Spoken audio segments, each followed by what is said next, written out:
Tamim al-Dari, who had embraced Islam, he used to be a Christian, embraced Islam, an Arab. He got up and he said, we were in a ship and a huge storm hit us. And we were lost until our ship reached an island. We entered the island. He says, a beast came to us on this island. It had so much hair on it that we could not tell the front from its back. Which was its head, which was its tail. We don't know. And we said, Waylaki ma anti. Woe to you, what are you? Never seen a creature like you before. And she spoke. The beast said, Ana al-Jassasa. They said, Wama al-Jassasa? What is this al-Jassasa? And then the beast said, Ayyuha al-Qawm, people. Intaliqu ila hadha al-rajul fi ad-dayr. Come to this man who is waiting for you in a dayr. A dayr was known in those days as being like a place where people used to worship. And he said, there is a man who is waiting for your news anxiously. They said, we ran away from the beast immediately thinking it was a jinn. We entered this hut that was set for worship. And suddenly we saw in front of us a person, a man who was the biggest in build that we have yet to have seen. His arms were wrapped to his neck with chains like this. And his head and arms were also chained together to his knees, to his legs, like this. So you can just look up. And he's chained up really well, couldn't move. We said, what are you? And he said, you are able to hurt me because I'm chained up. So it's my right to ask, who are you first? They said, very well.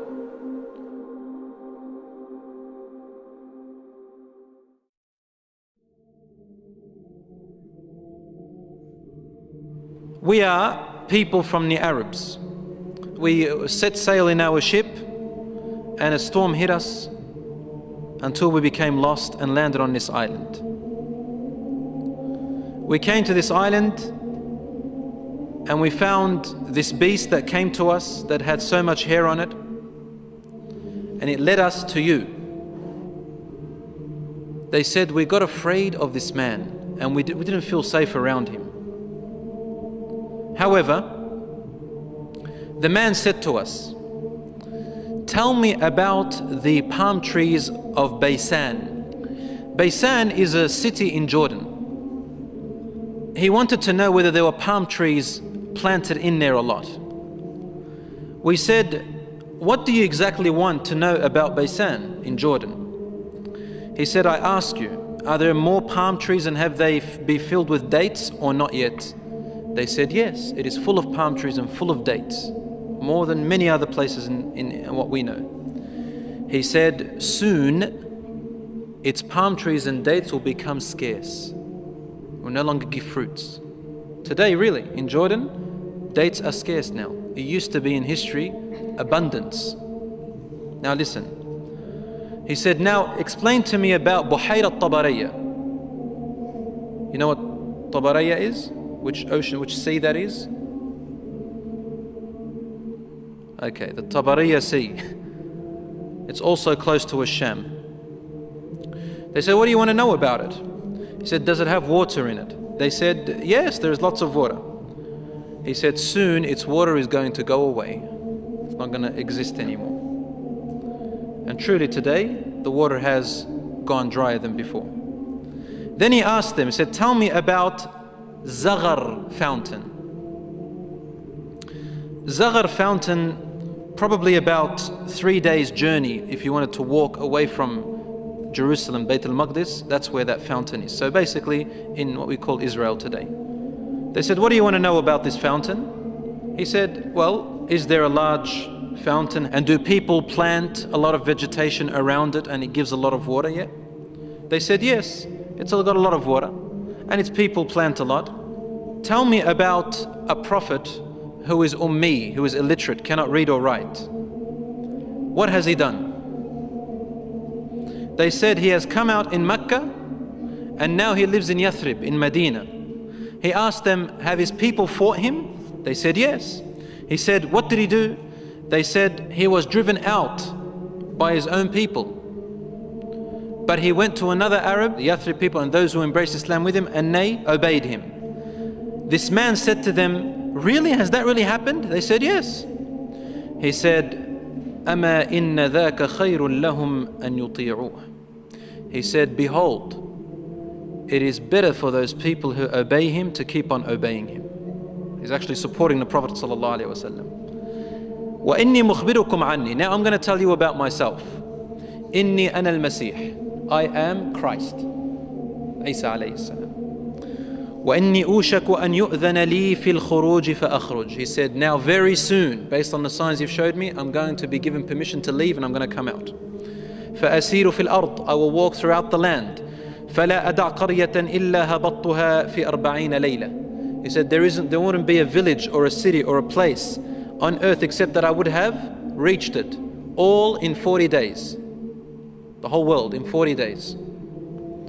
غَيْرَ مَكَّةَ وَطِيبَةَ. All except two places, Mecca and Tiba, Medina. فَهُمَا مُحَرَّمَتَانِ عَلَيَّ كِلْتَاهُمَا. He said, they are both forbidden for me to enter. Now when we say he enters, it means he conquers, takes over. He owns it. كُلَّمَا أَرَدْتُ أَنْ أَدْخُلَ وَاحِدًا. He goes, every time I wanted to come into one of them, an angel will stand guard holding a sword, and he will prevent me from entering Mecca and Medina.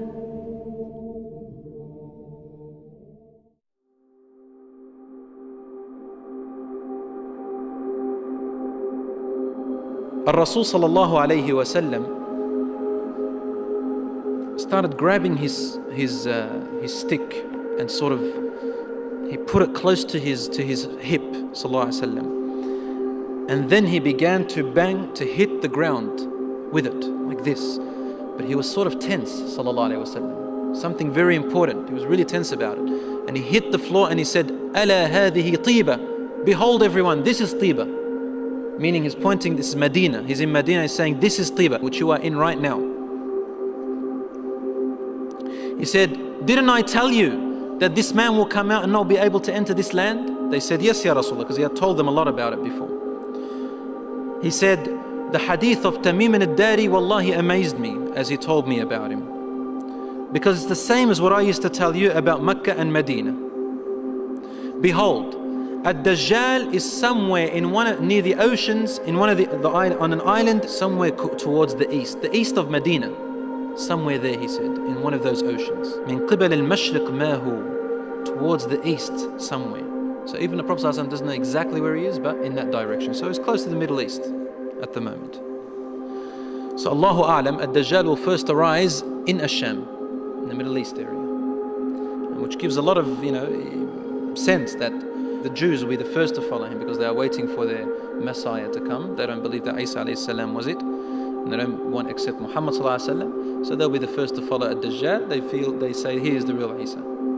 As for the Christians, they believe in the coming of Isa alayhi salam. Because they've mixed up their scriptures, they will think that this is the man. And because he will say, I am Isa, they will ask for him, alayhi salam, they will ask for miracles, and he will do these miracles. Some of them won't be convinced. See, afterwards he'll say that I am God. Ana ilahukum.